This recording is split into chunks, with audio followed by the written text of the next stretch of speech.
Hey guys, Lazy Strolling here with another video review. Today we're looking at the Glidecam HD-2000, which is a video stabilization system designed for camcorders and handycams. Now, if you're at all interested in shooting video, then you know that Steadicam is the industry standard in terms of getting that really silky production quality image stabilization. And all the big names use it. All the TV shows shoot with systems designed on this basic principle, which is gimbal and stabilizer and weight, which makes the camera feel like it's floating in air when you're recording.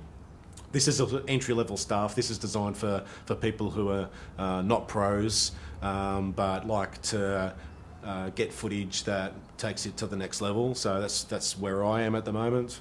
And I'll quickly take you over all the bits and pieces, and then at the end I've got some footage that I shot earlier today, which is the actual first time I've used it, and you can see just how much I've got to learn, but also the difference that it makes just straight out of the box. So what you really get for your money here is a gyro stabilized pole, and the basic concept is that the weight of the camera that you put on the top is counterbalanced by a weight on the bottom, which means when you put a gimbal in the middle, the camera and the movement of the camera in all the three different axes is offset by this gimbal, and basically what happens is as you move, the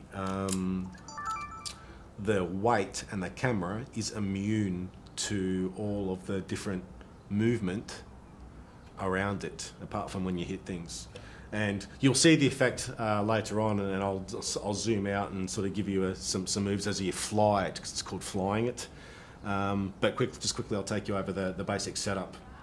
So on the bottom here you have wings that extend to, again, give you more leverage below the fulcrum point.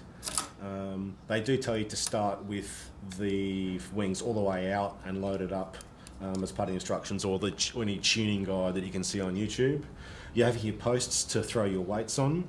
I'm running my Sony PJ790 here on the top. Now I'm not using the VG30 on this because I'm actually recording on it right now, but I did buy the HD-2000 because it's the perfect size and weight to use both on the Handycam formats and the slightly bigger cameras with the more serious lenses.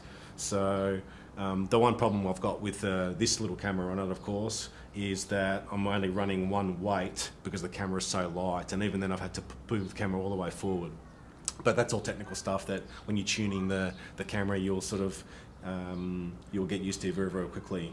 The other thing, of course, though, is I think I'm going to use the 790 on this a fair bit, just purely because there's a lot of pressure put on your wrist when you're carrying all this, because you are holding it by this handle, and you're carrying all that weight on your wrist. So I have got a forearm brace, I'll show that in a minute, but really what you're looking at here is you want to minimise all the weight that you're carrying on here. So the VG30 with its beautiful focal lengths will shoot some really nice footage, but I'm going to have to be very serious about those shots because it's a lot more camera to carry around on this post, and of course you need a lot more weight on the bottom of it.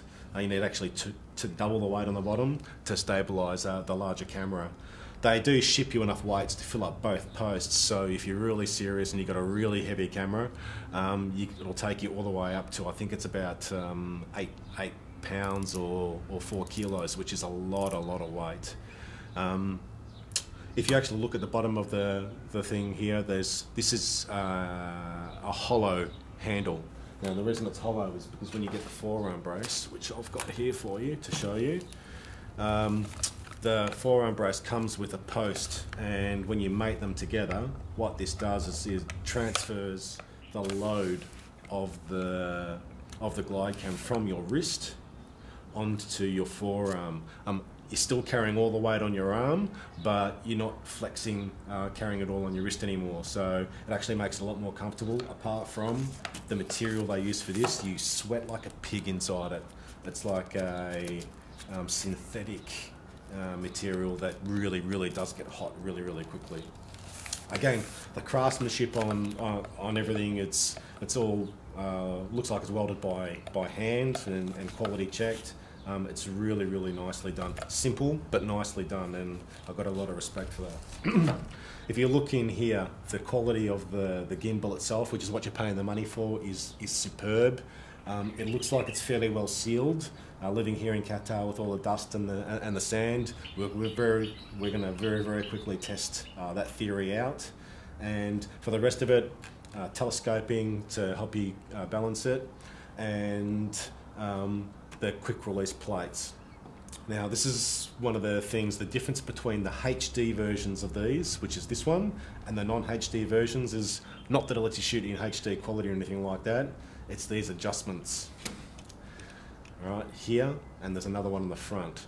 If you don't have the HD version of this, it must be an absolute nightmare to fine-tune and find balance, because the basic principle is you put the camera at the center of gravity above the post, it's counterweighted below the fulcrum point, but then you have to dial in any minute adjustment to make sure that the camera, when you pick it up, will sit level and won't flop around. Now, if you had to do that without these adjustment knobs, you're going to have to move it backwards and forwards using the quick release or on the plate itself, or jiggle around down here, and it must be an absolute nightmare. So guys, don't even bother with the cheaper one. Trust me, all the reviews online, everybody else is saying the same thing. Just get the HD one and be very happy that you can get up and running in 5 or 10 minutes once everything's dialed in about right. But I do have a big gripe about this great big release plate. I know they have to have it here so that people with larger cameras can seat them on here properly, but they need to work out a better way to let you use a quick release plate like what I've got on my main Frotto on here. But if I don't put the spacer in, which is just some generic spacer, this plate is just sitting directly on here, and you can't actually use the quick release knobs to get to slide the camera in and out. So the guys from Glidecam, if you're looking, you need to work out something here or provide an optional accessory to let you put a spacer here. It's going to make everyone's life a lot easier. Likewise, if you're after some feedback from the Lazy Australian here, if they were to include on the base plate on the feet here the ability for something to spin out to give you the ability to use this as a tripod, it would be fantastic. As you can see, it's fairly stable, and the bottom has got feet, so it does sort of kind of stand there okay. But if I've got $1,500 worth of camera or $3,000 worth of camera, whatever it is sitting on top of it, I'm a little bit, I don't want to leave it sort of sitting around on the floor like this, ready to be knocked over and have my glass get smashed. Just to show you how sensitive the balancing is, I'm going to show you something. So the camera should be fine-tuned because I was using it earlier to shoot some footage, but of course they tell you to set up the whole system and the fine-tuning with the knobs with the camera set how you're going to use it. And so let me open this, adjust this, the memory card is in, I pick it up, it's basically going to after a little bit of wobble as I pick it up, it is going to sit here and be perfect. So again, backwards and forwards, there's no wobble, left and right. See how it kind of floats in air until you hit the table. Now, this is how delicate it is fine-tuned. If I close the screen, watch what happens. That difference in the screen being open, the weight hasn't changed, just the way that weight is being distributed puts the whole thing out of kilter, which again, you have to use the fine adjustment knobs to dial that back in so it sits vertical if you want it to shoot with the side closed. Now, there are fantastic videos on YouTube on how to dial this in right from the initial setup all the way to fine tuning. They're really good. My first time took me about 45 minutes just to get everything sorted out and everything straight from the box done. Now I can fine tune if I ever need to in about 3 or 4 minutes. And if you're down the park and you start to notice that it's a little bit out of kilter, it's very easy to dial back in. if you've got the HD version with the adjustment knobs. Otherwise you'd have to be down there with screwdrivers and mucking around. It'd just be an absolute nightmare. As far as the way it looks, I know you're not going to be the coolest guy at the party or at the sporting event running around with this thing, but the difference in footage and the difference in the quality of the footage that you shoot will make a massive difference. And for me, having the way it looks, it's very functional. And I'm hoping that it's really going to take my stuff to the next level. I can't wait to shoot some more CrossFit footage to show you the real difference. The long following people moving, booming in and booming out effects. It should be really good.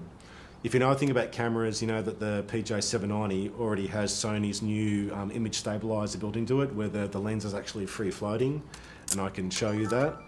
Now, let's see, it's kind of moving around. Now, that is one level of image stabilization I've already got built into this platform. And then I've added that to the Glidecam. So I really am expecting, when I get a bit better at controlling everything, this to really give you really silky smooth footage. The VJ30 that I'm shooting on the next series, it does have image stabilization as well. It's nowhere near as good as this. And that's the VG30 is a lot heavier. So I really only use that for shots where I really want to have the really small focal length to get that nice blurred background and sharp in focus images. But for the most part, I'm going to use this camera because it's nice and light, it's easy to whip around, and it really does give good quality shots. Without further ado, I will show you some zipping around now. I'll zoom the camera out and do a little bit of a dance for you to show how you control it, how you use it. And mind you, I am only just a beginner, but you will see the benefits of it straight away. And if you're at all interested in shooting video, I can highly recommend the Glidecam. So here we are, guys. The Glidecam in all of its action. You control it basically with the strong hand or your weak hand. It's completely up to you. And then it is a two-handed operation, so you do people recommend different grips: 2 fingers, 3 fingers, 5 fingers, but you just lightly touch it because that gives you your spin control and your fine balance. Okay.